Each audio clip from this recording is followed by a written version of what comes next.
疫情真稳定，是毋是代表伫要降落一级的警戒咯？但市长回讲会当安尼讲。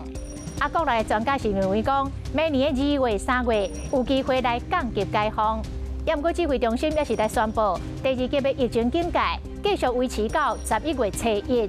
但是翠暗的政策小可来放令，为明仔载开始，伫个外口运动以及伫个室内外翕相，拢会当免挂翠暗。还有一个好消息，就是美国的默沙东药厂所研发的新冠病毒的口服药，甲台湾咧签合约咯，年底就有机会引进到台湾。也毋过专家讲，这个疫苗涵盖率也是上重要的，唔通甲希望拢放伫个药物的治疗。若上山落海唔免挂吹暗，明仔载开始，伫室外运动嘛会使唔免挂。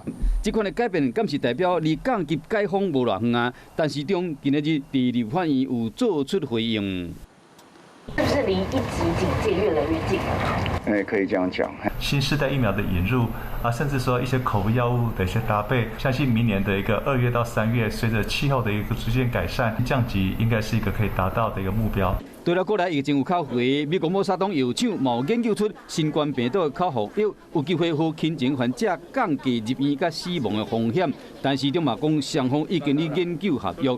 对了这个代志，前副总统同时嘛是流行病学专家的陈建仁，真肯定抗病毒药物一起来使用，那这样对于我们的防疫工作会有很大的帮助。与其期待这个口服药改变我们的治疗面貌，不如好好的去建立疫苗的覆盖率，让疫苗所产生的细胞跟抗体免疫建立一个基础保护值，到时候口服药才能够发挥它的效果。